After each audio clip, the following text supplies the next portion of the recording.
She collapsed in front of 20 executives, 3 broken ribs, a punctured lung.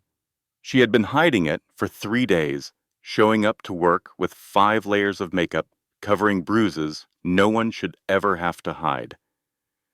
She was 26, drowning in debt, and her little sister was dying in a hospital bed, waiting for a surgery she could not afford. No one in that room moved, no one except him. The most dangerous man in New York caught her before she hit the floor. Tattooed hands, steel gray eyes, a billionaire mafia king who had never cared about anyone. But when he looked down at this broken woman in his arms, something inside him snapped. And what he did next, no one saw coming. This is a story about how your worst day can become the beginning of everything. It will show you that strength is not about never falling. It is about who catches you when you do. If this story moves you, please like, share, and subscribe so we can keep bringing you stories that matter. For 72 hours, Mia Bennett had been dying in secret. That was 3 days, 4,320 minutes. Inside her body, 3 ribs were shattered. A punctured lung filled with blood every time she took a shallow breath. She had been hiding this since Derek Harrison, a 44-year-old director who treated women like disposable trophies, slammed her against the concrete of a parking garage. He beat her so badly she no longer recognized her own face. For 3 days, she covered the bruises with 5 thick layers of makeup. She spent her last $20 on bandages to wrap her broken torso. She bit her lip until it bled to stop from crying out with every movement. Mia Bennett could not afford to collapse. Not now. Not when her 19-year-old sister, Rose, was in a hospital bed with a heart that was giving out, waiting for a surgery that cost $300,000.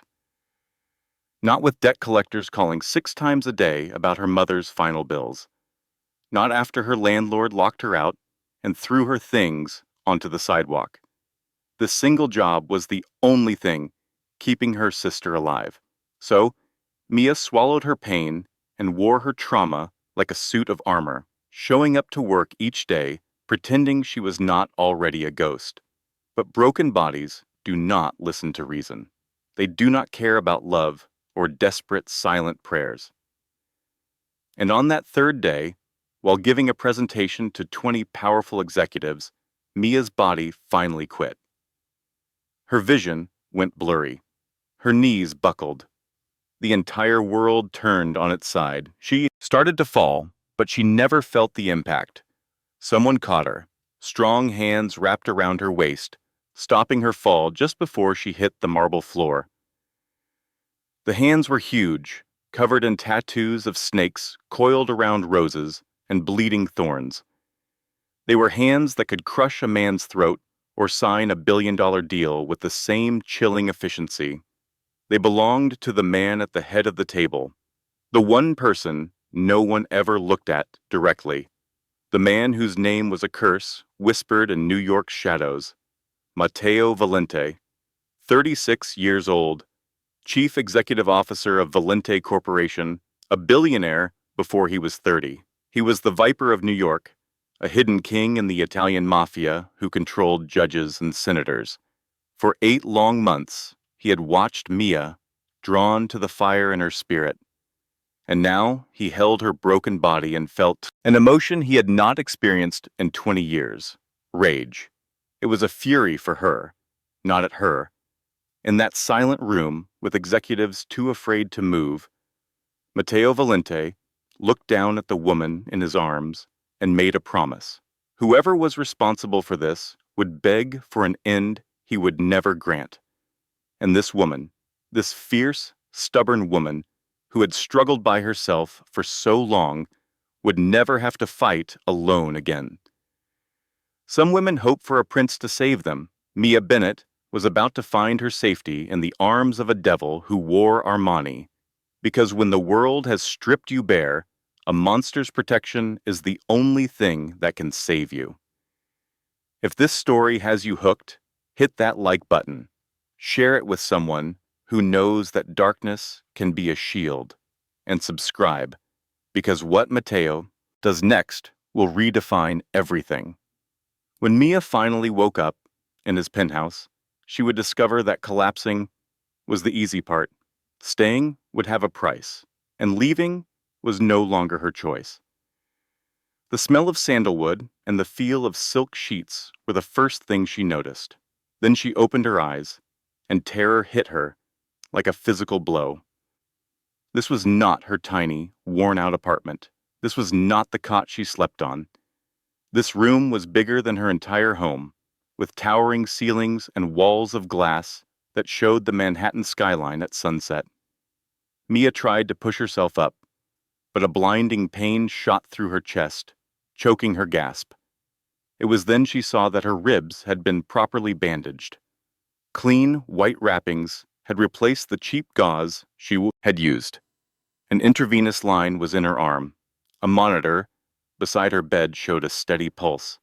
She was wearing a man's black shirt, much too large for her, that smelled of expensive cologne.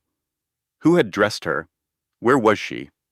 The door opened, and a man of about 60 walked in. He had silver hair, gold glasses, and carried a black briefcase. He gave her a calm smile. "Miss Bennett, you are awake. That is good. I am Dr. Thomas Reed." "Who are you? Where am I?" Mia asked, trying to back away, the pain making her face pale. Dr. Reed held up his hands gently. "You are safe. This is Mr. Valente's home. You were unconscious for nearly 10 hours. Valente." The name was an alarm bell in her mind. Mateo Valente, the chief executive officer, the billionaire, the serpent of New York. She remembered the last seconds before she blacked out. Tattooed hands catching her, the scent of cologne, a deep voice giving an order, then complete darkness. "I have to leave," Mia said, reaching for the intravenous line. "You cannot," Dr. Reed told her, his voice firm. "You have 3 broken ribs, a punctured lung, and severe internal bleeding. You are also suffering from malnutrition. A few more hours, and you would not have survived." Mia went completely still. She knew she was hurt, but she had not realized how close to death she was. "Who did this to you?" the doctor asked, his eyes holding hers. "No one. It was an accident." Silence filled the room. The doctor just watched her with an expression that had seen too many lies. He nodded, wrote a note, and then left. "Get some rest. He will come to see you now." Mia didn't have a chance to ask who he was before the door opened a second time. The man who entered made her forget to breathe. Mateo Valente was unlike any man she had ever seen. He was over 6 feet tall, with broad shoulders and muscle hidden beneath a perfectly cut black suit. His dark hair was combed back, and his face was sharp and cold, like carved stone. But his eyes were the most terrifying part. They were steel gray, like a gathering storm. They locked on Mia, and she felt as if he could see right through her. He stopped next to the bed and simply stood there, a powerful, intimidating presence. "Mia Bennett." His voice was low and slow, each word deliberate. 26 years old. Senior data analyst. You have worked at my company for 2 years and 3 months. You live alone in Queens.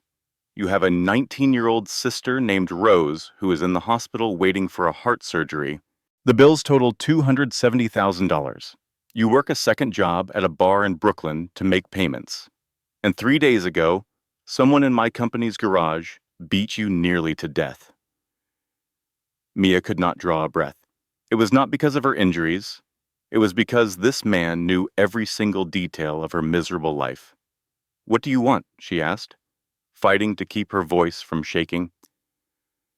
Mateo Valente tilted his head, observing her like a complex problem.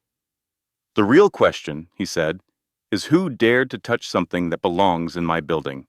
And why are you protecting him?" He did not ask anything else. He gave Mia one last look with those cold, steel-gray eyes and walked out of the room. His silence was more frightening than any threat. Matteo Valente had his own ways of finding the truth. 20 minutes later, he was in his office on the 52nd floor, facing Tony Russo. Tony was Matteo's most trusted bodyguard. He was 42 years old, a former Special Forces soldier who was loyal to the bone and an expert at making people talk. "I need everything," Matteo said, his voice flat. "The garage cameras from 3 days ago, her entire email history, all human resources files, and investigate Derek Harrison. I want to know everything about him." Tony nodded once, then disappeared. Matteo turned his chair to look out at the city lights. He had been watching Mia Bennett for 8 months. It began as simple curiosity. She was different. In a company filled with people who would do anything for a promotion, Mia just did her job as if her life was on the line. She never engaged in office politics or gave fake compliments to her bosses. She just worked hard, did excellent work, and then went home. He had seen her on security feeds, staying until 10 at night, eating her simple lunch all alone. A sandwich for lunch, the 15-minute walk to the subway when she could have taken a taxi. Each small choice painted a picture of a struggle. This woman was battling something much larger than anyone could see. When she fell into his arms, Matteo finally understood her enemy. He saw the cruelty of men who think the law does not apply to them. His phone buzzed. Tony had sent the first file. It was security footage from the parking garage. The time stamp read 11:17 at night, 3 days ago. Matteo pressed play. For the next 14 minutes, he witnessed pure evil. Derek Harrison stepped out from behind a pillar. Mia saw him and tried to run. He caught her by the hair, dragging her back. She fought with pepper spray. He slapped it away and struck her hard across the face. Then the beating began. Punches, kicks, stomps. He slammed her head against the concrete wall. 14 minutes of torture against a woman with no defense. 14 minutes Mia spent trying to stand, trying to resist, trying to live. And for 14 minutes, Derek Harrison laughed, like a predator enjoying his kill. By the time the video was over, Matteo's gray eyes had turned completely black. It was a color known only to a few. They called it the color of death. The last time anyone saw that color in his eyes, 5 men disappeared forever. A second file appeared. It was from Human Resources. Mia had reported Derek Harrison for sexual harassment 7 days prior. Margaret Shaw, the department head, had noted the outcome. Insufficient evidence. She recommended the employee be cautious about making accusations against senior management. Matteo's jaw tightened. The third file contained Derek Harrison's email history for the last 6 months. There were 37 messages to Mia Bennett. They were filled with suggestions, veiled threats, and promises of a promotion for a dinner date. They also held warnings about the consequences of refusing. The last email was sent 2 days after the attack. It read, "I hope you learned your lesson, Mia. Next time, do not think you can say no to a superior." The fourth file was Derek Harrison's employee record. He had worked at Volante Corporation for 8 years with 0 disciplinary actions. But Tony's research went deeper. 4 female employees who worked under Derek had quit in the last 3 years. 2 of them had fled the city. 1 would not talk. And 1, a 23-year-old woman, had ended her life 6 months after leaving her job. Nobody looked into it. Nobody raised an eyebrow. Derek Harrison's uncle was Richard Harrison, a man who sat on the board of directors. The last file arrived. Footage from a camera in the hallway on the 32nd floor. It was from 1 hour before the meeting.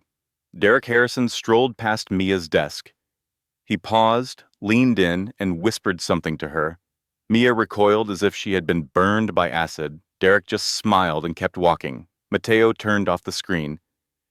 He sat motionless in the darkness for 15 minutes, completely silent. Then he picked up his phone. His voice was calm, as if ordering coffee. Bring Derek Harrison to warehouse number 3.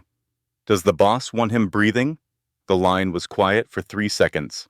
Alive, Matteo answered slowly, each word a drop of venom. I want him alive long enough to learn the meaning of regret.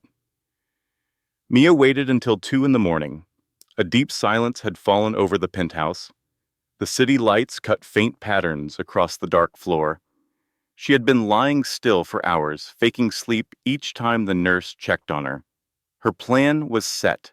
She could not stay. She could not be in debt to Matteo Valente. She knew the stories about him. People who owed him a debt never truly got free. They became his puppets, their strings pulled until they were no longer useful. Mia Bennett had lost too much to give away the one thing she had left, her freedom. She rose slowly, biting her lip against the sharp pain. She pulled the IV needle from her arm. A few beads of blood surfaced, and she wiped them on the sheet before putting her feet on the floor. The marble was ice against her skin. Mia had no shoes, no phone, and no cash. She wore only the black shirt that belonged to the man she was fleeing. It did not matter.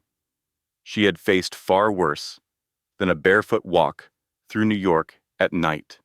She eased open the bedroom door. The hallway was a long stretch of darkness.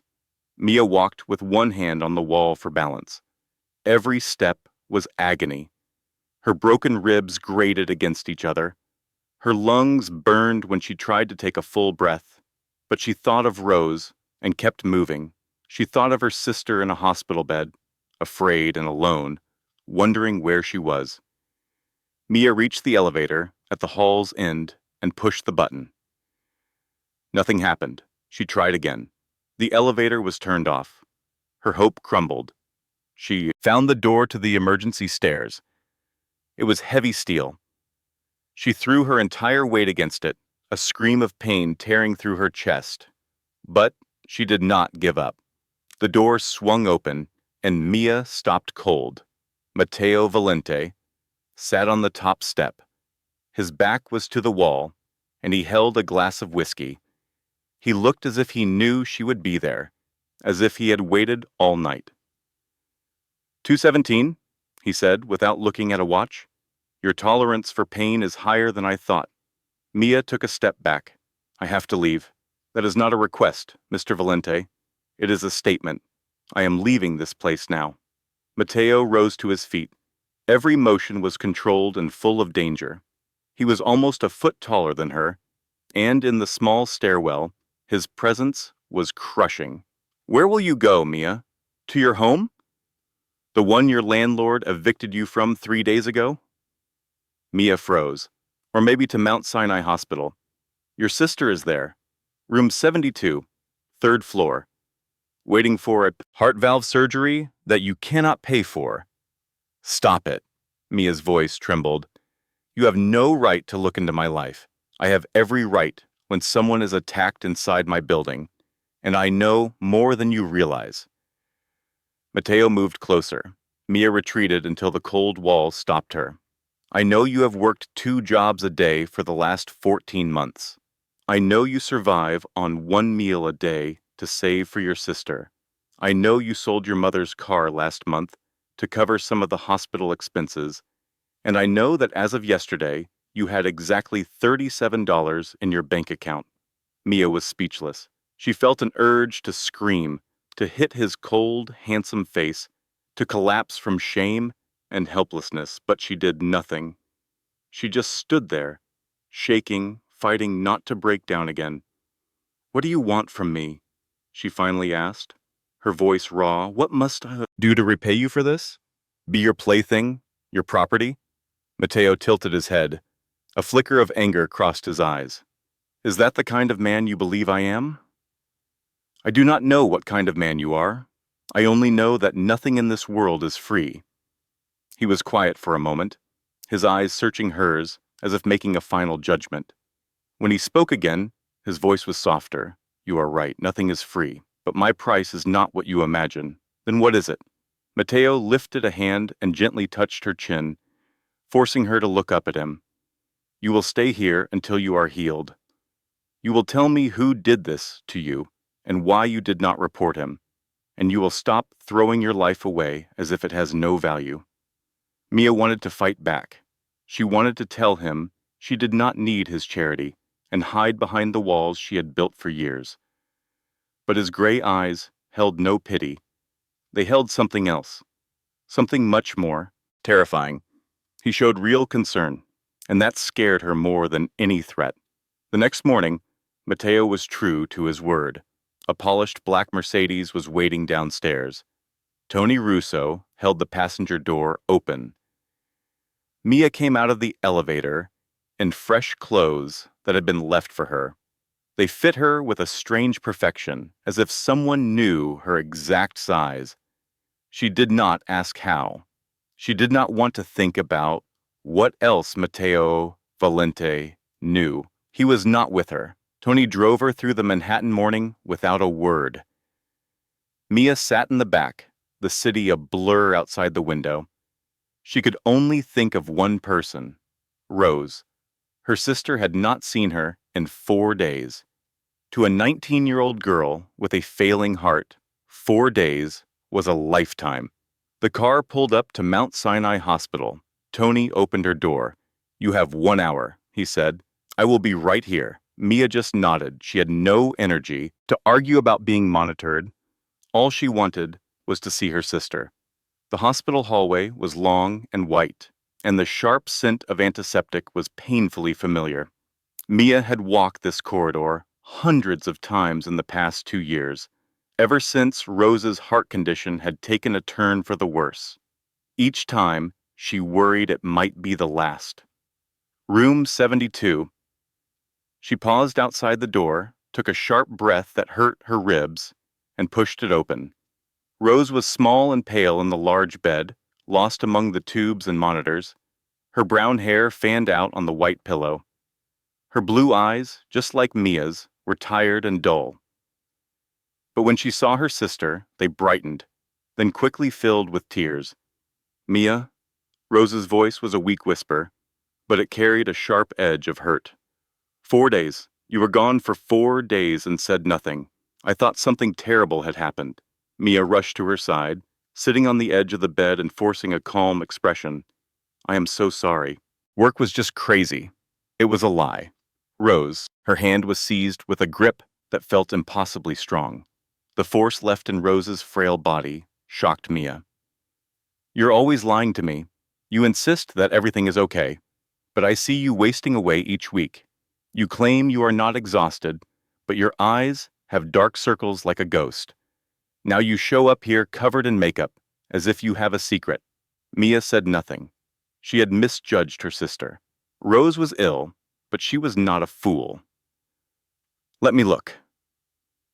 Rose reached out, her fingers brushing against her sister's cheek.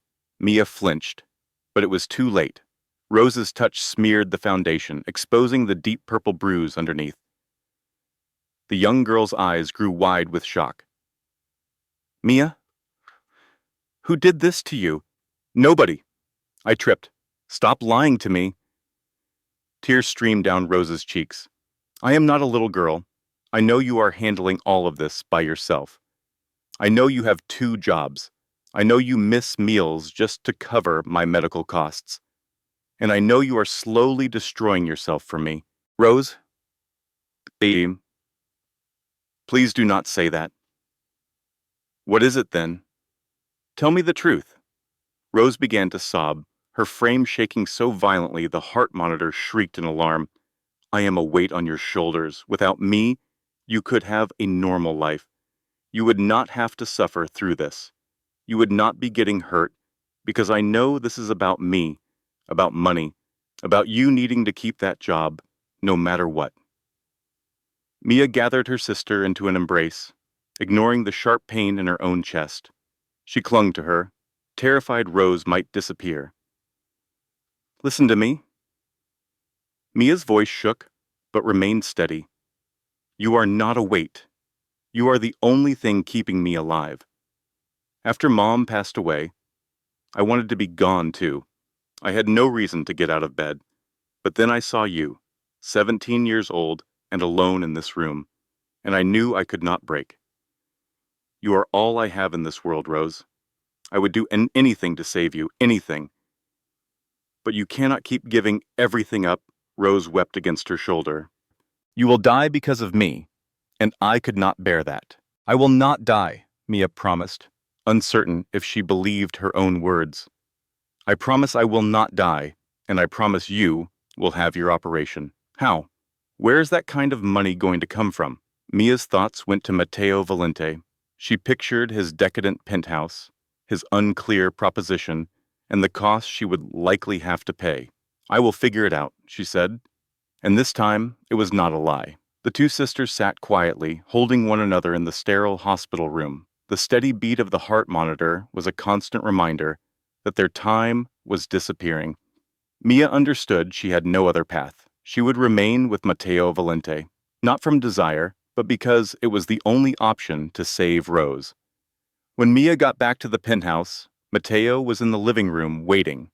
He sat in a black leather armchair, holding a glass of amber liquid, but he wasn't drinking.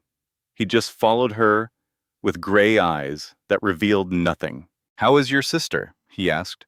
Mia froze in the center of the room, thrown by the question. She had braced herself for many things, but not for this show of concern. She is fine, Mia replied curtly, as fine as a person can be when they are dying without the money for an operation. Matteo placed his glass on the table and rose to his feet. The procedure is scheduled for next week. Mia blinked, confused. What are you talking about? I conferred with her doctor while you were visiting. Every expense has been covered. Rose will be treated by the best heart surgeon on the East Coast. No. Mia shook her head, taking a step back. I told you I do not accept charity, and I told you this is not charity. Matteo drew nearer, his tone as casual as if he were discussing the weather. This is justice. Mia was lost. Justice for what? Matteo paused for a moment, as if deciding what to reveal. He then pulled his phone from his pocket, started a video, and offered it to her. You need to see this. To see. Mia accepted the phone, her hands unsteady. The screen came to life, showing a scene from hell. It was a dark room with stained concrete walls. Derek Harrison was strapped to a chair, his face bruised and swollen, with blood dripping from his nose and mouth. 3 large men surrounded him. She recognized one as S, a man she'd seen briefly at the penthouse. In the recording, S brandished a pair of pliers and spoke to Derek. Derek screamed and pleaded. A piercing shriek filled the air as S used the tool to break each of his fingers.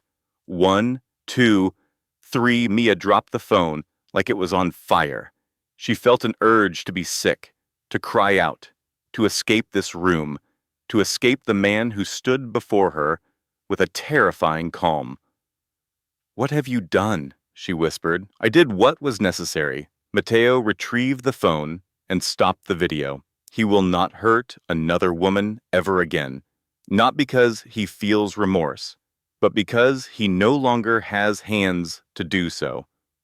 Mia felt her strength leave her. She stumbled back until she met the wall and slid down to the floor. Matteo did not approach her. He remained where he was, watching her with no hint of regret. You are a monster, Mia breathed. Yes, he confirmed, making no attempt to deny it. I am a monster. I have done things much worse than this many times, and I will do them again if I must. But Derek Harrison received what he deserved, not just for what he did to you, but for all the others. Mia looked up, her eyes burning. All the others? Matteo sat in a chair across from her, leaving enough space so she would not feel cornered. 4 women have quit in the last 3 years after working for him. 2 vanished from the city completely. 1 will not speak about her past. and one, a 23-year-old, leaped from the 12th floor of her building 6 months after she left. Mia's breath hitched. She took her own life because of him. Nobody looked into it. Nobody asked any questions because Derek's uncle is on the board of directors. Because human resources was bribed to ignore it. Because in this world, the powerful can do as they please. A long silence fills the room. Mia felt a storm of emotions. She was horrified by the violence, but relieved that justice was served. She felt guilty for the part of her that was glad Derek Harrison could never harm anyone else. "What gives you the right?" she finally asked. "Are you God?" "No," Mateo answered, his voice deep and grim. "God shows mercy. I do not." He stood up, looking down at her with an unreadable expression. "The money for your sister's surgery is not a loan. It is the compensation Derek Harrison owed you, withdrawn from his private accounts before he lost the ability to write checks. You owe me nothing, Mia. The man who had a debt to you has paid it completely." He walked to the door and paused. "Get some sleep. Dr. Reed will check on you in the morning." Then he was gone, leaving Mia alone with the turmoil in her heart and one impossible question. How could a man terrify her so completely, yet make her feel safer than she had ever felt in her life? The first week inside Mateo Valente's home was a silent battle. Mia erected a barrier between herself and the man who had rescued her. It was a barricade built from silence, physical distance, and the rejection of any kindness she did not absolutely need. She mostly confined herself to her room, emerging only for meals or for Dr. Reed's visits. She never initiated conversation, and when addressed, her replies were short and sharp. "Yes, no, I am fine, thank you." Mateo gave her space. He never forced her to talk, never encroached on her territory, and never asked for anything. He only showed up for dinner, taking his seat at the head of a long table, eating without a word while Mia sat at the opposite end, a great distance separating them. She despised his composure. She despised how his gaze made her feel transparent, as if he could see every one of her thoughts. She despised that he was always in control, no matter how cold she was toward him. But the thing she hated the most was her inability to truly hate him. Each morning, she would awaken to a breakfast tray on the small table in her room. It was never anything elaborate, just oatmeal and honey, prepared exactly as her mother used to. Toast with peanut butter, a favorite she had mentioned once to a co-worker months earlier. How could he possibly know? She asked herself this every day, but never dared to say it out loud. On the third day, she found that her closet had been stocked. There were no fancy dresses or expensive brands, just simple, comfortable items in her usual style. There were soft sweaters, jeans that fit perfectly, and plain white sneakers. A collection of books was even arranged on a shelf near the window. They were the very same books she always checked out from the library, the ones she could never afford to own. Mia stood before the bookshelf, her fingers trembling as she traced the titles on each spine. The details were unnerving. He knew her favorite books, her comfort foods, the styles she preferred. It should have felt like an invasion, but instead, she felt noticed. For the first time ever, someone was paying attention. The thought was utterly terrifying. She had never been taken care of. Her entire life was a solo battle, shouldering every burden, getting knocked down, and dragging herself back to her feet, alone. The generosity from Mateo Valente was a lifeline she did not know how to accept. So she fortified her defenses. By the fifth day, the pressure was too much. She found him in the living room at 10 o'clock, reading by the fire. He raised his head at her approach, silent and waiting. "What is all this for?" she demanded, her tone sharper than intended. "For what? The meals, the wardrobe, the novels? Is this your way of purchasing me?" Mateo placed his documents down, his unmoving gray eyes fixed on her.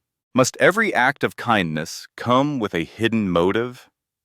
In my experience, nobody is generous for no reason, particularly men like you. Men like me? He echoed, his tone curious, not offended. And what do you know about men like me?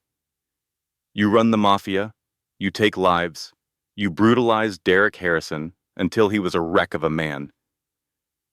And you think I would do that to you? No.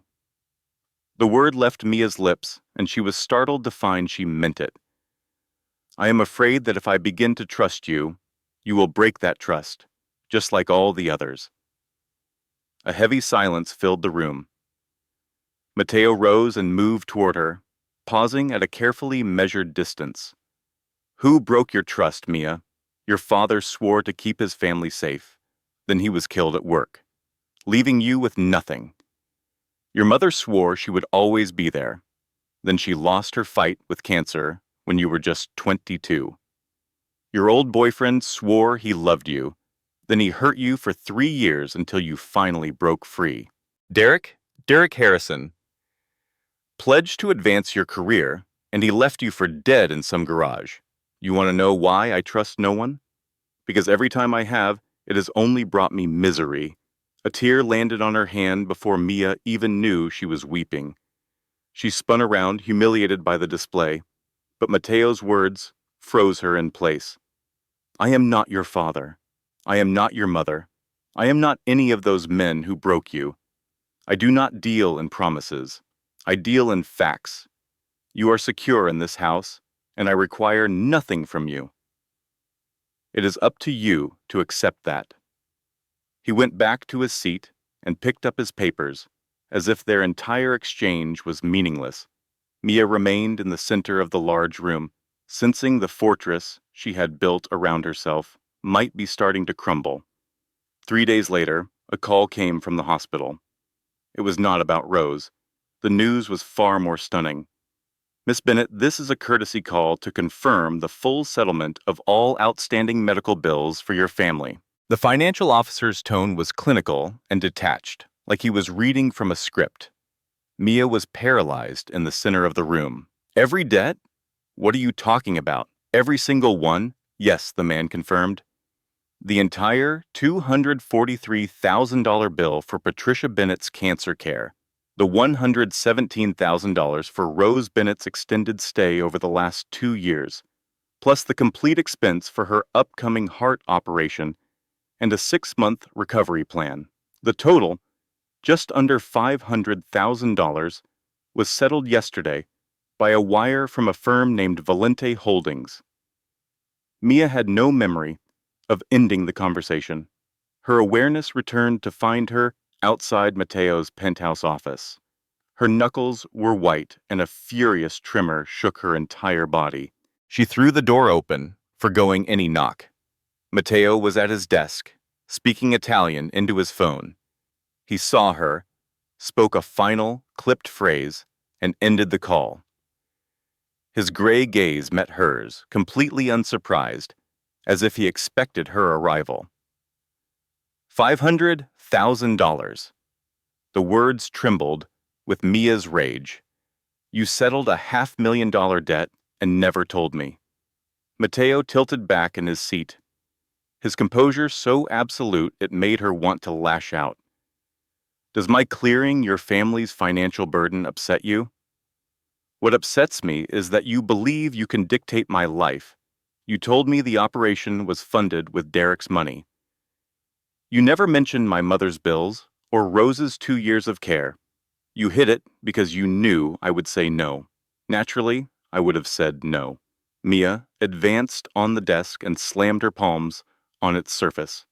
You cannot do this. You can't just wipe away my obligations as if it means nothing. You can't put me in your debt for a sum I could never earn back. Mateo rose to his feet. Even through her fury, Mia felt compelled to retreat from his imposing stature. You are not in my debt. I expect no repayment. Then what is your price? Mia yelled. Nobody just gives away that kind of money. There is always a motive. What do you demand? Do you expect me to be your plaything, your property? Am I supposed to sign my soul over to you for your generosity? A shadow crossed Mateo's face. For the briefest instant, a flash of pain showed in his eyes, before it disappeared so fast she questioned if she had imagined it. Is that truly your opinion of me? He asked, his voice quiet and sharp. I have no idea what to think of you, Mia answered. Her voice shook, but the shouting was gone. I just know that for my entire life, anyone who offered me help always collected a cost much higher than the favor. And what you have given me is so immense, I am afraid of the price tag. The silence between them was thick with tension, like the stillness preceding a lightning strike. Mateo let out a breath. It was a faint signal of exhaustion from someone who appeared indestructible. 2 decades ago, he began, his voice so quiet Mia had to strain to catch the words. My father had liver cancer. He required an immediate operation, but we were penniless. We were just another immigrant family struggling to get by. My mother pleaded with everyone she could find. She liquidated every asset we had, but it was not nearly enough. He held Mia's gaze. My father passed away because we could not raise $50,000. For the wealthy, that sum is a single extravagant night. For my family, it was life itself. I made a vow over his grave that if I ever gained the power, no one else would endure that kind of agony. Mia was speechless. She was caught between her fading rage and a new feeling taking root. Something that felt like comprehension. To me, $500,000 is 2 weeks of income, Mateo went on. To you, it is the removal of a lifelong burden. What could I possibly ask from you for something I have in such abundance? He moved nearer, so near she could smell his cologne and see the defined veins on his hands. Your body is not what I want. Your soul is not what I want. I do not want you to do a single thing to pay me back. I only want you to stop crushing yourself under the weight of debt that you never earned. Tears streamed down Mia's face, and this time she let them fall. Why, she breathed, why does my life matter so much to you? Mateo gave no reply. He just held her gaze with his intense gray eyes. In that instant, Mia recognized an expression she had never received from anyone. It was pure, unconditional respect.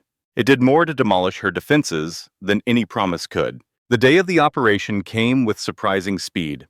Mia was awake at 4 a.m, sleep an impossibility. She sat in the darkness, watching the Manhattan skyline emerge with the dawn, sending a desperate plea into the universe. Let my sister survive this. Do not take the only family I have left. Mateo had handled every detail. He hired the top surgeon, booked the best operating suite, and assembled a premier medical staff. He even reserved a full private floor for security. When Mia questioned the necessity of such measures, his reply was straightforward. Because on the most critical day of her life, your sister should be treated like royalty.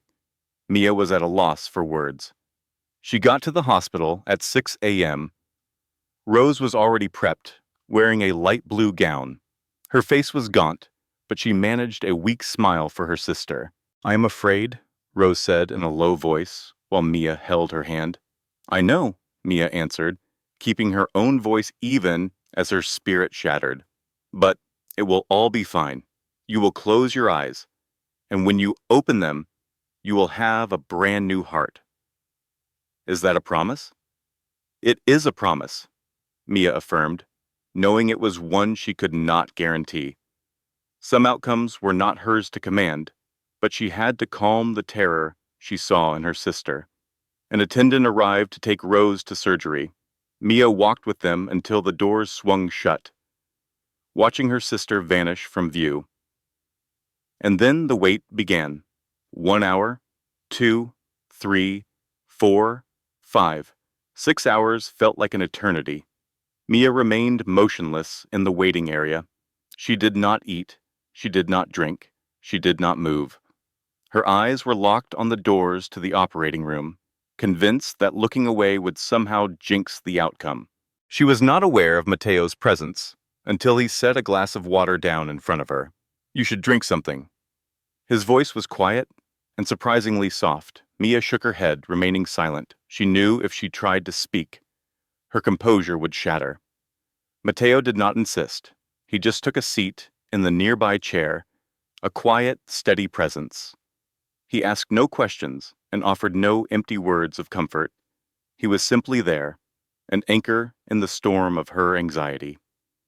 The clock on the wall seemed to tick louder, counting down to a terrible end. Every passing minute was a minute Rose might not have.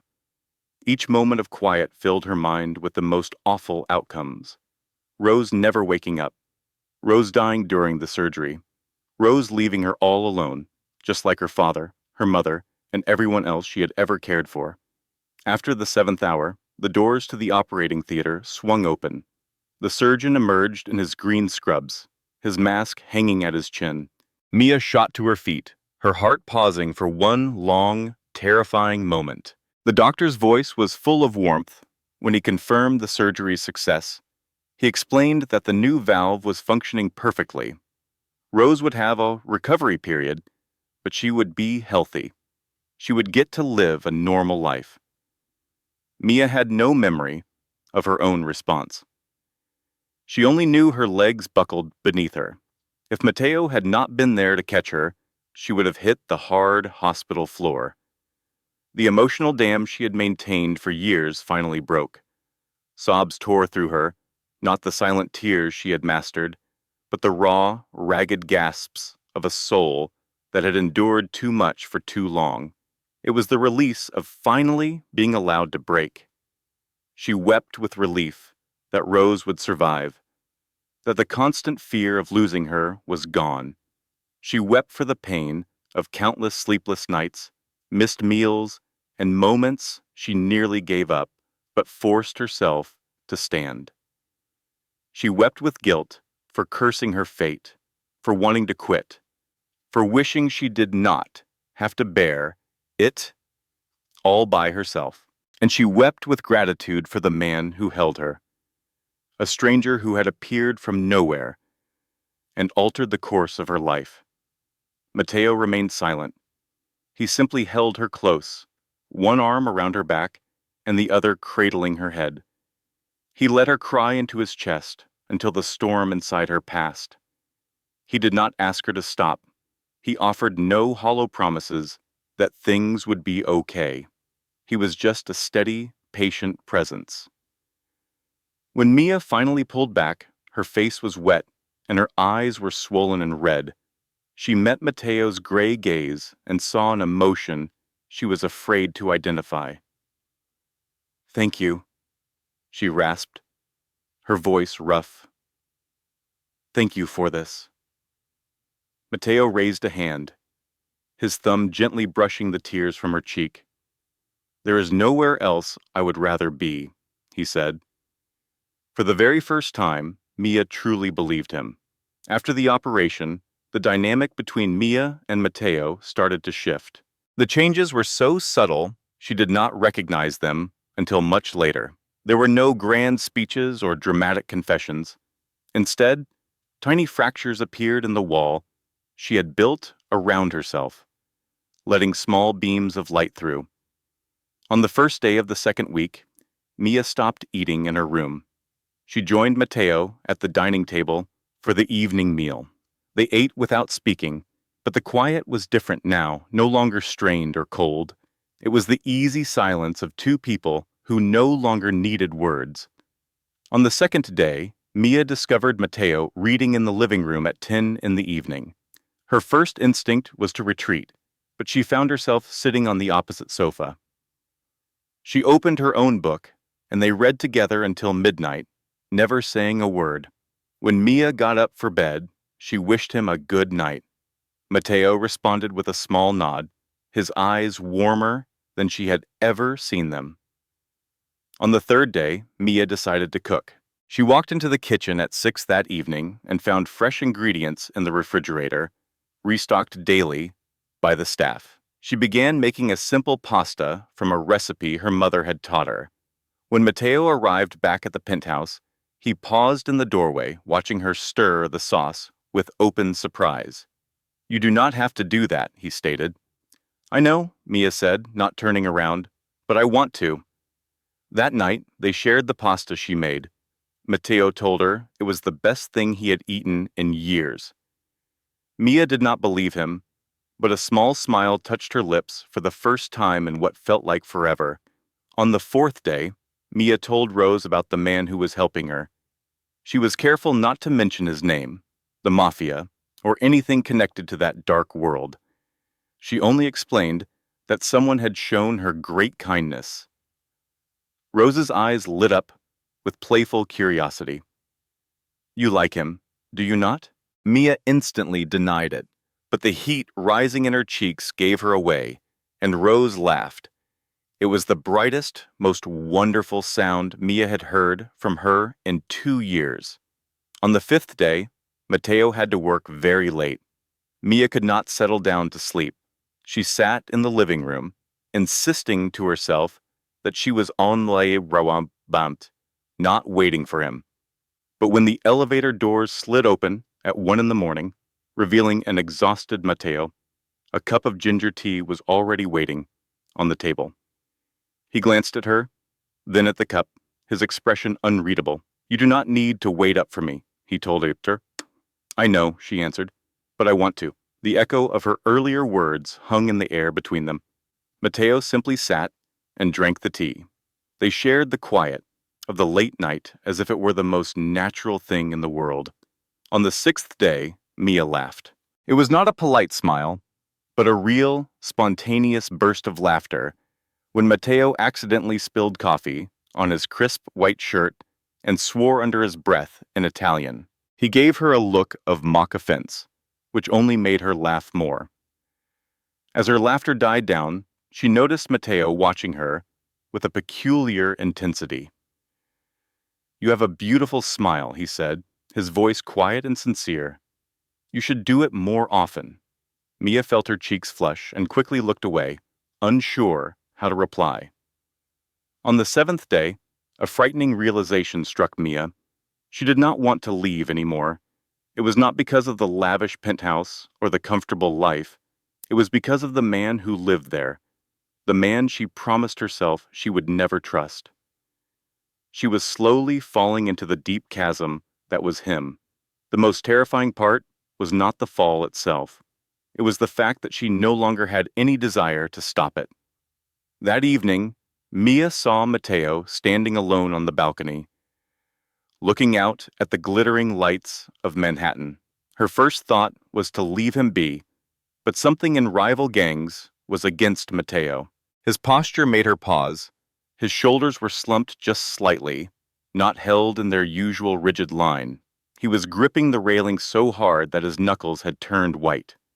As she drew near, she saw he was holding a faded old photograph. Its corners were soft and worn, a sign of being cherished for many years. "What is today?" Mia asked softly from a few feet away. Matteo did not turn, but he did not tell her to leave. "It is the anniversary of my father's death," he answered, his voice low and hollow. "He died in my arms 20 years ago, on this very night." Mia stepped forward to stand beside him, careful not to touch. She glanced at the photo and saw a man with a kind smile, his arm around a boy of about 15 or 16 who had the same gray eyes as Matteo. "He looks like a good man," she said quietly. "He was the best man I knew," Matteo said, and for the first time, Mia detected a note of vulnerability in the voice of New York's most feared man. He came to America at the age of 20 with only $500 and a vision for a better life. He worked 16 hours a day, every single day, washing dishes, hauling boxes, scrubbing floors, any job he could find. He met my mother at a small church in Brooklyn. They married with nothing but love, and had me a year later. He paused, his gaze lost in the city lights. When I was 7, my father opened his own small grocery store in Little Italy. We were never wealthy, but we were so happy. I remember he would read to me every night before I slept. He would always tell me, "Son, no matter how hard life is, never let it make you a bad person." A bitter edge entered Matteo's voice as he spoke again. He was wrong. What happened? Mia asked, though she dreaded the answer. Matteo finally turned to her, his gray eyes filled with a darkness she had never seen. When I was 16, a local gang tried to extort protection money from his store. He refused. He said he would sooner die than give in to criminals. They took his life for the simple act of drawing a breath. Mia covered her mouth, a sharp pain seizing her chest. It happened late on a Saturday. 4 men with guns kicked down our door. My father forced me into a corner, standing between me and them. He pleaded with them, offering them anything they desired if they would just spare his son. Tears traced silent paths down Matteo's cheeks. Mia knew this was likely the first time he had let himself cry in years. They shot him 7 times, right there in front of me. 7 times. All I could do was watch him collapse as his blood stained the floor. He whispered my name with his last breath. "Matteo, my son, do not be afraid." I held him until the siren screamed, until his blood was my blood, and I made a vow. No one would ever hold power over me again.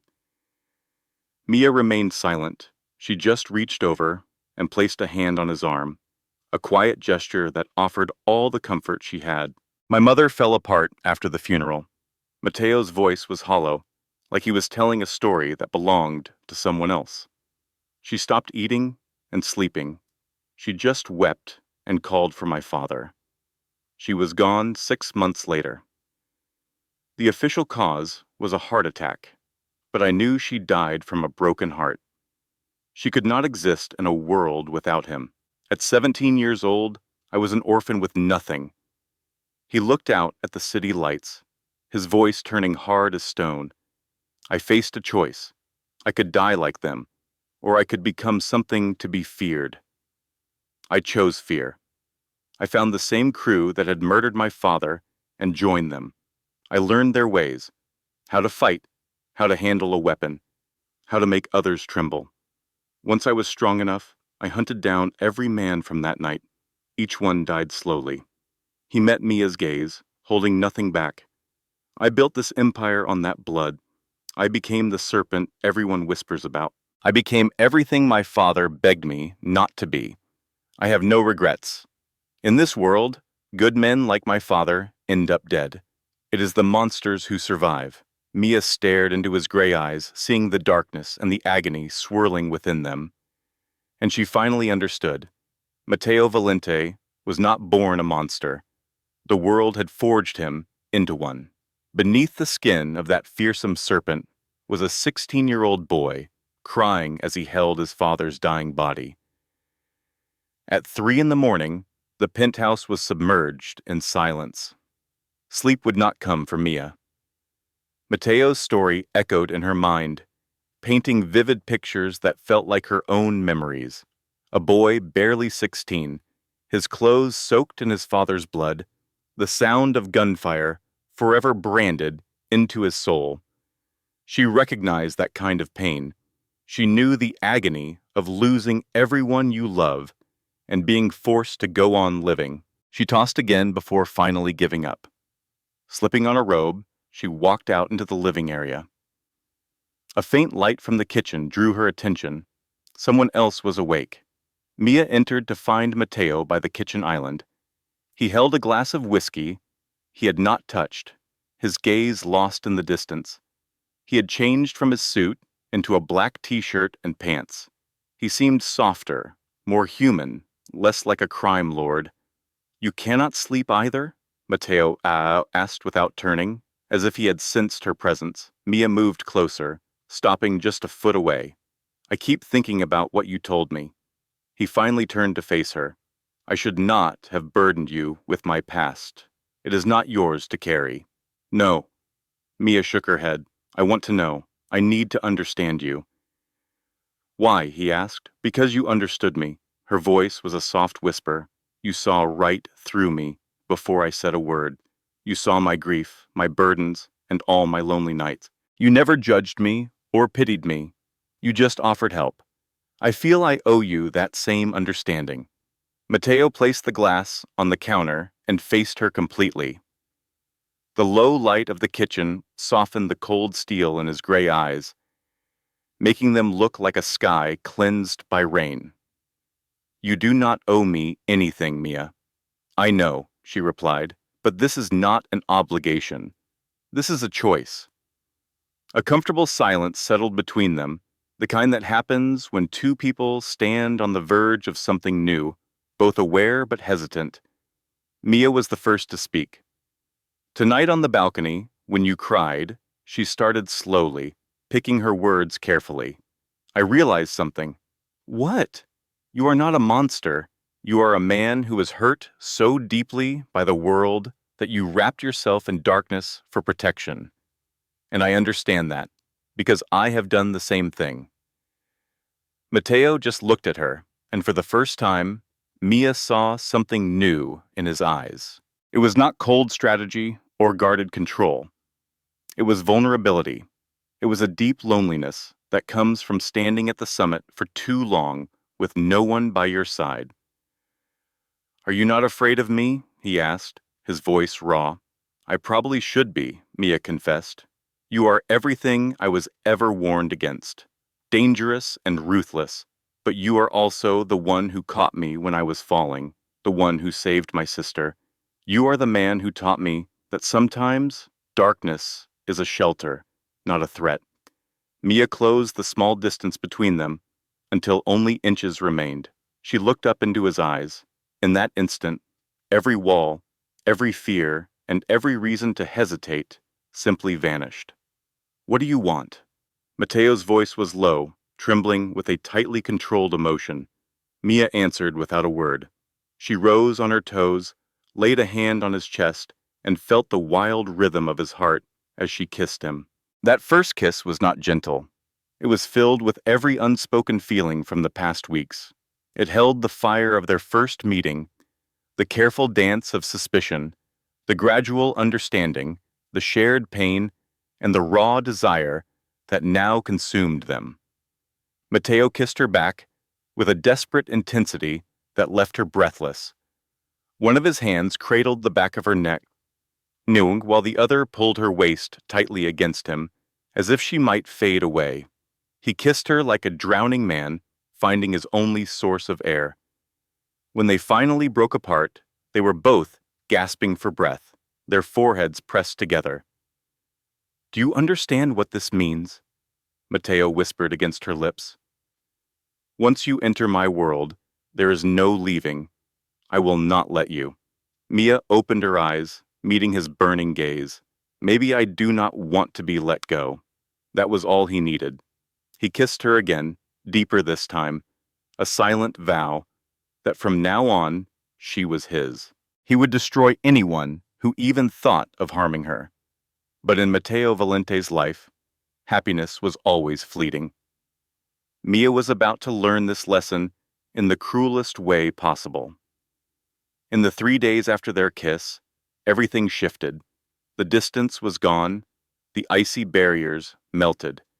They shared breakfast, they talked, and Mateo would kiss her goodnight each evening.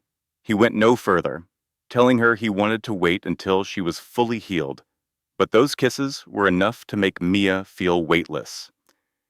She forgot that in the shadows, other predators were always watching.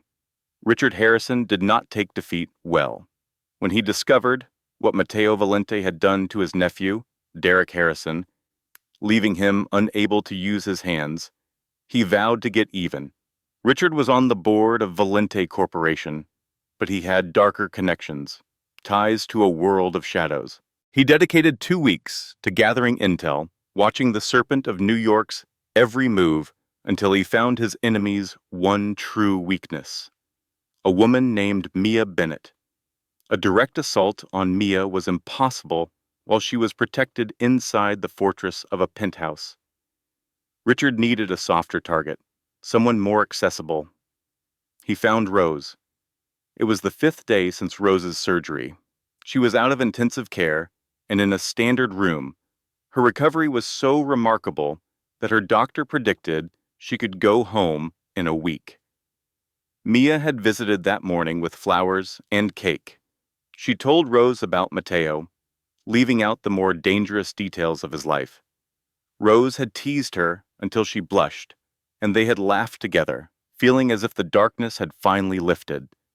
Mia left the hospital at 3 in the afternoon with a promise to be back that night. She had no idea it was the last time she would see her sister smile for many, many hours. At 6 that evening, Mia's phone buzzed. It was a text from a number she did not recognize. She opened it, and her blood turned to ice. The message was a video. Rose was bound to a chair in a dim room. She was blindfolded, her mouth covered with heavy tape. The girl was crying, her body shaking in her hospital gown. A cold, menacing voice spoke over the video. "Hello, Miss Bennett. The name is Richard Harrison. I trust you recognize it. My nephew Derek is unable to call you, seeing as he no longer has fingers to dial with, but he sends his regards." The voice let out a short, cruel laugh. "You have 2 hours. Come to warehouse number 7 at the Brooklyn docks. Come alone. Do not tell Valente. Do not bring anyone. If I see so much as a shadow that is not yours, your sister will die. I will mail you pieces of her in gift-wrapped boxes." The video stopped. Mia stood paralyzed in the penthouse living room. Her hand trembled so violently, the phone almost fell. This could not be happening. Rose was just out of surgery, her heart still fragile. A shock like this could stop it forever. Mia scanned the room. Matteo was in a meeting downstairs. He would be gone for at least an hour. She could wait for him, let him handle this monster just like he handled Derek. But Richard's instructions were absolute. If Matteo showed up, Rose would be killed. Mia could not take that chance. She would never bet with her sister's life. With shaky fingers, she scribbled a quick note, leaving it on Matteo's desk. She changed her clothes, summoned the elevator, and walked into the night by herself. She knew it was likely a trap. She knew she might not survive. But when it came to a choice between her life and Rose's, there was no choice at all. She had made a vow to her mother to always protect her sister. It was a promise she would honor, even if it meant her own death. The Brooklyn docks at night were a different universe compared to the sparkle of Manhattan. There were no bright lights, no endless stream of cars. There was only a heavy darkness, the biting smell of salt in the air, and the sound of wind whistling through shipping containers that looked like giant metal coffins. Mia paid the taxi 200 meters away from warehouse number 7 and told the driver not to stay. She was completely alone on the empty road. Her heart hammered against her ribs, threatening to break free. The bones there had not fully mended, and each breath was a sharp reminder of the pain. But that physical ache was nothing next to the terror that was strangling her soul. Rose, her little sister, was in the hands of her enemy. She was alone, afraid, and would die if Mia made one mistake. Mia took a slow, deep breath and forced herself to walk toward the warehouse. Her sneakers were quiet on the broken pavement. She had switched her phone off before she left the penthouse. She knew if Matteo called, and she did not answer, he would find a way to track her location. She could not allow that to happen. She could not let him appear and make this nightmare even worse. Richard Harrison's threat was clear. Come alone, or Rose dies. Warehouse number 7 grew larger as she approached. It was a huge iron structure with shattered windows and a door covered in rust. A single faint yellow light bled from the cracks, the only indication of life inside. Mia paused at the entrance. She balled her hands into fists to stop them from shaking. She carried no weapon. She had no strategy. She had no help coming. All she had was herself and the love she had for her sister. She prayed it would be enough. She shoved the door. The sound of metal grinding on metal screamed through the silence. The inside of the warehouse was a vast, dark space, lit only by a few hanging bulbs that cast weak circles of light. In the center of one of those circles, Rose was tied to a chair. A blindfold covered her eyes. Duct tape sealed her mouth. The girl was crying, her shoulders shaking with muffled, terrified sobs. The sight broke Mia's heart. Rose, I am here. I have come for you. She moved toward her sister, but the sound of slow, deliberate clapping stopped her. How very touching, Richard Harrison's voice echoed, filled with venomous amusement.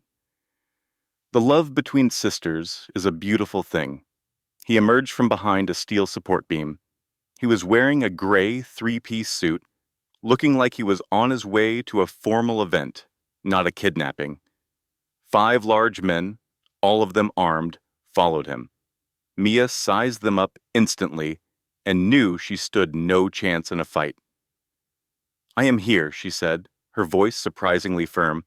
Let my sister go. Richard let out a cold laugh that bounced off the high ceiling. Let her go? After what your lover did to my nephew? Derek will never hold a pen again, Miss Bennett. His hands were turned to mush. Do you really believe I would just let you leave? I was not involved in that, she shot back. Derek was the one who attacked me. He got exactly what he deserved. Perhaps, Richard said with a shrug. But there is a price for everything. An eye for an eye. Valente destroyed my nephew's hands, so I will destroy his heart. And you, my dear Miss Bennett, you are his heart. The blood in Mia's veins turned to ice. He was never going to let Rose go. He was going to murder them both. This was never an exchange.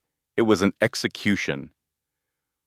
What is it you want? She asked, trying to stall for time, though she had no idea what for. I want Matteo Valente to feel pain.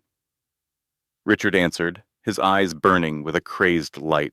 I want him to understand what it is like to lose the only thing he cares about. I want to see him on his knees, begging for mercy. And when he gets here to rescue you, I will kill you right in front of him, then your sister, then him.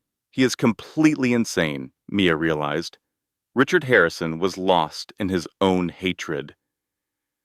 He does not know I am here, Mia lied. I did not tell him. He is not coming.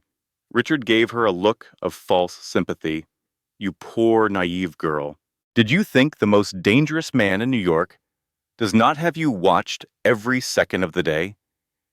Did you think he would let you just walk away without knowing your destination? He checked his watch. I estimate he will arrive in approximately 15 minutes. That is when the celebration truly starts. Mia looked at Rose, at her terrified, trembling sister. She knew she had to do something. Anything. She could not just wait for death. She had survived Derek's brutal assault. She had endured years of misery with her ex-boyfriend. She had survived losing her parents and being buried in debt. She refused to die in this place, and she would not allow Rose to die either. 12 minutes later, everything erupted into chaos. There was no signal, no warning shout. The lights in the warehouse simply went out, plunging everything into total darkness. Richard Harrison cursed, yelling at his men to get their flashlights. But before they could move, the first gunshot cracked through the air. One of Richard's 5 thugs collapsed, his knee exploding as his scream ripped through the night. A second shot followed, then a third. In less than 10 seconds, 3 of the men were on the floor, groaning in agony, but not dead. The shooter was not trying to kill them. He was aiming to incapacitate them. Someone wanted them to stay alive and conscious for what was coming. Mia took advantage of the confusion. She ran to Rose, covering her sister's body with her own. She tore the tape from Rose's mouth and worked frantically at the ropes on her wrists. as gunshots and screams filled the air around them. "Sister, what is going on?" Rose cried out, still blindfolded. She grabbed onto Mia's shirt, terrified she would disappear. "It is all right. We are going to be all right," Mia whispered, though she was not certain it was true. "Stay down. Do not get up." Suddenly, the lights flashed back on. Mia looked up and froze. Matteo Valente was standing in the middle of the warehouse floor. His black suit was perfectly tailored. The gun in his hand was still smoking. Tony Sal and at least 20 heavily armed men surrounded what was left of Richard Harrison's crew. 4 of Richard's 5 bodyguards were on the ground, groaning with broken limbs. Just one man remained on his feet, his weapon trembling as he pointed it at nothing. Richard Harrison, who had been laughing in Mia's face only minutes ago, was now ashen. "Valente," he rasped, his arrogance completely gone. "How did you arrive so quickly?" Matteo ignored him. He advanced slowly, each step a threat in the sudden quiet. His gray eyes were not steel anymore. They were black pits, a color those who knew him recognized as a final warning. "Did you honestly believe I would let her go without knowing her destination?" Matteo finally asked. His voice was quiet and cold, each word laced with poison. "Do you think anything in this city happens without my knowledge? I knew she was gone before the elevator doors closed. I knew she was coming here before her taxi stopped. And I knew you took her sister the second your men entered that hospital." He halted just a few feet from Richard, his pistol aimed directly at the man's forehead. "Your error was assuming I would delay, that I would panic, that I would charge in here by myself, like some fool in a film. I am not some lovesick boy, Harrison. I am Matteo Valente, and when someone takes what belongs to me, I do not perform rescues. I perform erasures." Richard shook, lifting his hands and stumbling backward until he hit the wall. "We can make a deal. I have wealth, influence. I can give you whatever you desire." Matteo cocked his head, pretending to consider it. Then he shot him. The round ripped through Richard's thigh. He screamed and went down, blood spraying onto the concrete. "I want you to hurt," Matteo said, stepping over the man's body. "And I already possess everything I desire." He looked toward Mia and Rose. The moment he saw they were unharmed, his eyes softened from black back to gray. He gave Tony a nod to escort them outside. Tony helped Rose stand. The young woman was still crying, clutching Mia as if her life depended on it. Mia went with them, but risked one last look back. Matteo stood in the middle of the blood-stained warehouse, surrounded by his men and their defeated enemies. He looked like a war god summoned from the depths of hell. And right then, Mia understood she was not scared of him. She never had been. She was only scared of losing him. "Will he be all right?" Rose whispered, once they were outside among waiting black cars. Mia glanced at the warehouse, heard the muffled screams from within, and knew Richard Harrison was not going to die tonight. "But he would wish he had. He will be fine," Mia said. And for the first time, she was completely certain. He is Matteo Valente. He is always fine. Matteo came back to the penthouse at 4 o'clock in the morning. Mia was waiting on the living room couch, sleep impossible after such a horrifying night. Tony had insisted she get some rest. Rose was in a separate, secure apartment, attended by doctors and a security detail that worked 24 hours a day. She had finally drifted off after a light sedative, but Mia could not rest. It was not because she was afraid. It was because she had to see him, to be sure he was safe, and to finally say what she had kept inside. The elevator doors slid open, and she was instantly on her feet. Matteo entered, his suit gone. He wore a white shirt with rolled sleeves, smeared with dried blood along his forearms. He stopped upon seeing her. His gray eyes assessed her instantly before his features relaxed. "You should be asleep," he said, his voice gentle, despite his exhaustion. I could not sleep without knowing you were safe, Mia answered, moving toward him. Are you injured? No, Mateo shook his head. This is not my blood. A quiet settled over them. They faced each other in the enormous living room as the low light cast long shadows. Mia wanted to say so much but did not know how to begin. She finally said the first thing on her mind. I am sorry. Mateo's brow furrowed. For what? For leaving without telling you. For believing I could fix it myself. For not having faith in you. Tears welled in her eyes, but she fought them. I know you are furious. I know it was reckless, but Rose is my sister. I could not let her die. Mateo remained silent for a long time, so long Mia thought he was too enraged to answer. Then he sighed, pressing his fingers to his forehead. Do you want to know what made me the most angry? His voice was low and strained. It was not that you left. It was not that you failed to tell me. It was the letter you left. Mia blinked. What did I write? You wrote that if something happened to you, you wanted me to look after Rose. You wrote that you had no regrets. You wrote that these last few weeks had been the best of your life. Mateo moved closer, his gray eyes blazing with a mix of fury and anguish. You wrote it as if you had already resigned yourself to dying, as if your life had no value, as if you were just a pawn to ensure your sister's safety, as if you were unaware that if you died, I would burn this entire city to ash. Mia was speechless. She had braced for his anger, over her disobedience, her recklessness, her potential to ruin his plans. She never imagined he would be angry because she had been prepared to die. I am sorry, she whispered once more, and this time she let the tears fall. I did not know what else to do. I only knew I could not let them hurt Rose. I cannot lose another person. And you believe I can bear to lose you?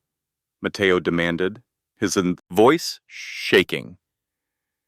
You think I spent 8 months watching you, saving you, protecting you, and loving you just to let you walk toward your own death? What sort of man do you take me for? You love me? Mia asked, her heart stopping for a second. Mateo went still, as if his own words had caught him by surprise. He let out a long breath, his shoulders slumping as the night's exhaustion finally showed. I think that has been obvious for some time, he said gently. I love you, Mia Bennett. I am not sure when it started. Perhaps it was when I caught you in that meeting, maybe even earlier. I just know that when you fainted in my arms, I promised myself I would never let you fall again. And tonight, reading your letter, thinking I might lose you, I knew I cannot exist in a world that you are not in. Mia crossed the space between them and threw her arms around him, holding on as if he might vanish. He held her back just as tightly, his strong arms encircling her as if she were the most valuable thing in the world. I love you too, she murmured into his chest. I love you for exactly who you are. I know how dangerous your life is, and I am choosing to be in it. Not from obligation, not from fear, but because I do not want to live in a world without you, either. Mateo pulled away just enough to tilt her face up to his eyes locking with hers. Are you certain? Because if you stay, I will never let you leave. You will belong to me, completely. Mia smiled through her tears. I have been yours since you caught me before I hit the floor. That was all Mateo needed. He kissed her, a deep and tender kiss, filled with the promise of a future they knew would be difficult, but one they would face together. 3 months later, Mia Bennett stood before a mirror in the penthouse and barely knew the woman staring back. The skin that had been pale from stress and lack of sleep now glowed with health. The eyes that were once shadowed with fear now sparkled with a joy she never thought she would have. Her dark, shining hair fell to the shoulders of a sharp black suit. Pinned to her lapel was a new nameplate: Mia Bennett, Director of Strategic Operations, Valente Corporation. Her promotion had come 2 months ago. It was not because she was with the CEO. Mateo had looked her in the eye and said she had earned this job long before they met, and he was just fixing the mistake of those who had overlooked her talent. Mia's new office was next to Mateo's on the top floor of the 52-story tower. She managed a team of 15 people, controlled her own project budgets, and had a seat at every major meeting. The colleagues who once ignored her now gave her nods of respect. It was not because they feared Mateo. It was because Mia had proven her value over the past 2 months, making every project she managed a huge success. Margaret Shaw, the human resources head who covered for Derek, was gone within the first week. The whole department was rebuilt around a new anonymous reporting system for harassment, handled by an outside investigator. Mia had created that system, and Mateo had approved it without a single change. Richard Harrison was forced off the board, his finances were seized, and he now sat in a federal prison awaiting trial for kidnapping and conspiracy. As for Derek Harrison, nobody knew his exact location, only that he had fled the city and would not be coming back. But the biggest change in Mia's life was not her job or her newfound influence. It was Rose. Her sister was in perfect health. The surgery was a 100% success. Her new heart valve worked flawlessly, and Rose had just started her first semester at Columbia University on a full scholarship. Mia never learned who paid for it, but she had a strong suspicion it was Mateo. Rose now lived in a secure apartment building near her school, with unseen protectors watching over her. Every weekend, she would come to the penthouse for dinner with Mia and the man she jokingly called her scary brother-in-law. Mateo always pretended to be irritated by the nickname, but Mia saw how much he cared for the young woman. He found a tutor for her when she was failing microeconomics. He had flowers delivered to her room when she aced her midterm exams. And he threatened to investigate any young man who even looked at his future sister-in-law. Rose found his behavior both terrifying and hilarious. "We feel like a real family," Rose had said just last week over dinner, her eyes wet with happy tears. "I do not think I have felt this way since Mom was alive." Mia had hugged her sister and cried, not with sadness, but with overwhelming joy. "Without my approval? You put your hands on what belongs to me, Richard, and now you will pay the price." The last image Mia had before Mateo's men escorted her and Rose from the warehouse was Richard Harrison, falling to his knees, his expression a mask of absolute terror. She did not need to witness what came next. She knew his punishment would be far more terrible than a quick death. 1 week later, Mia was in the penthouse garden, watching Rose laugh while playing with Mateo's dog. A warmth spread through her chest, a feeling of happiness so intense it was almost painful. Her entire world had changed in just 3 months. She had gone from a woman on the run from debt and abuse to a person of influence, standing beside the most powerful man in the city. She had gone from hiding bruises and crying alone to being so cherished and protected that it sometimes felt like a dream. But it was not a dream. It was her new reality. Every morning, she woke up next to Mateo, with sunlight pouring through the windows and his warmth beside her. Mia knew she would never give this up for anything. That evening, Mateo led Mia to the balcony. The lights of Manhattan glittered below them, a sea of countless stars on the ground. The night air was cool, a sign that autumn was coming. Yet Mia felt nothing but warmth wrapped in Mateo's arms. He held her from behind, his chin resting gently on her head. They stood together in the quiet, gazing at the city that had been the backdrop to their dark journey. "What are you thinking?" Matteo asked, his voice a warm rumble near her ear. Mia offered a small smile. I was just remembering how 3 months ago I was on this balcony with 3 fractured ribs, wondering if I would see the next day. Now I am here, in the arms of the man I love, with a life I never thought I could have. Matteo turned her around to face him, his eyes soft with a tenderness he showed only to her. You know, he said, that day you fainted in the meeting, I thought I was saving you. But the truth is, you were the one who saved me. Me?